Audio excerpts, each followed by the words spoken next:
To begin our running stitch, you're going to get a needle that's been tied to your yarn. You're going to get your piece of burlap and a piece of tape with your name on it.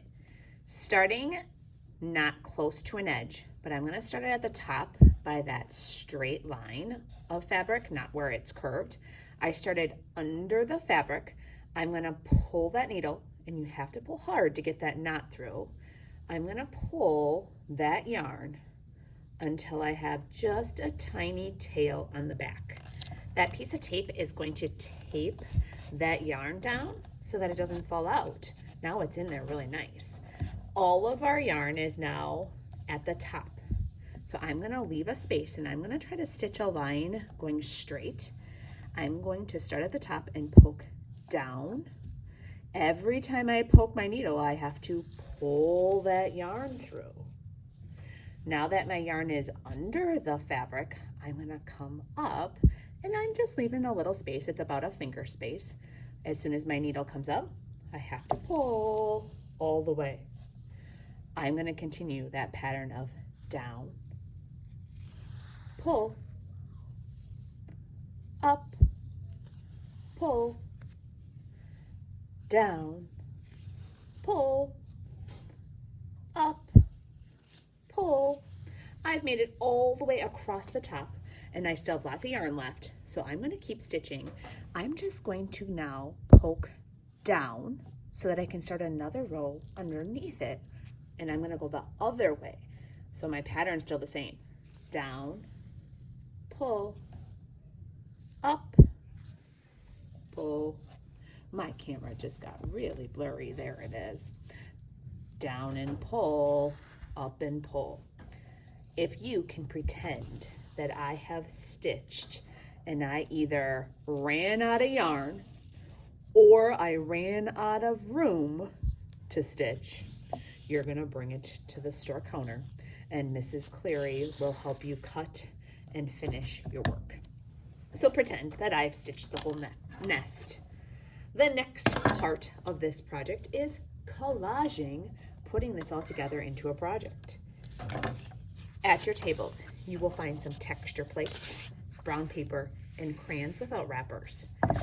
If somebody is using the texture plate, you can start at a different spot today. You don't have to start with the texture plate. Notice how I hold that brown paper down and I like to rub just one direction with that crayon, not back and forth, because I don't want that brown paper to move.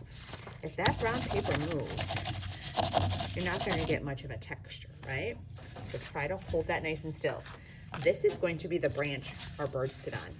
And if I zoom out just a little bit, you're going to see that that brown paper, I'm going to kind of scoot it down towards the bottom of the blue so that I have most of my space at the top to add my bird and bird's nest.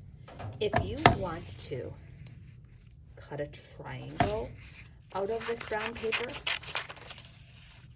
to make it look more like a branch, like it has the pointed spots, you could. I'm going to put a little bit of glue all over the back of that brown paper, and I'm sliding it down towards the bottom of the blue. My next step is to take that piece of tape, and an adult will help you loop it. I'm going to tape that bird's nest onto the branch. I don't want it floating. It's going to be sitting right on that branch. And that gives me lots of room to make my birds. I see some of my brown is coming off, and that's okay because birds' nests are going to do that. There are some fun papers that you may have helped make at your table. I'm going to pick two. They don't have to match. And I am going to trace the bird's body. And it didn't fit that way. I kind of had to turn it to get it to fit on that paper. Your birds can face either direction. If you want your birds looking at each other, we actually have to put our papers together like a sandwich where the pretty spots are on the outside. You'll see how that works. I tilted that bird tracer. I'm going to trace in pencil that bird body. And to help me do my work a little faster, I'm going to cut these papers out at the same time. So I'm just cutting right on my pencil line.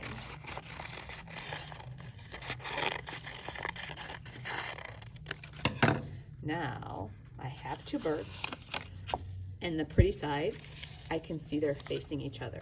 I want my birds in my nest. If you want one bird in and one bird out, you can decide, maybe I like it that way. This bird is sitting on the branch. I'm gonna put a little bit of glue, make sure his body is touching the branch. This one's gonna have a little glue. I might have to pick this up and kind of tuck it behind the nest so it looks like it's sitting there. You're gonna have lots of scraps at your table. I'm gonna cut some wings out of this blue color. A wing could be an oval shape. A wing could also have more of a point, like a raindrop. And I would glue those on. You might have some fun scraps, different colors. Maybe I'm gonna cut some little triangles. These will be the beaks of my birds, and I would glue those on. You could add things if you wanted an oval little egg in the nest. Maybe that egg's in the back, maybe the bird is sitting on it. The Sharpies at your table are just for tiny little details. Like our bird might need an eye. This bird might need an eye. Maybe I can see this bird's feet, and I wouldn't want to cut those all out of paper. I could draw them. Maybe this egg has a little crack. Maybe that bird is coming out of the egg. The marker should not be used to draw and write words. Our work should be about our stitching and our awesome painted colorful birds. When you're finished and everything is glued and taped on, it's gonna go in the drying rack.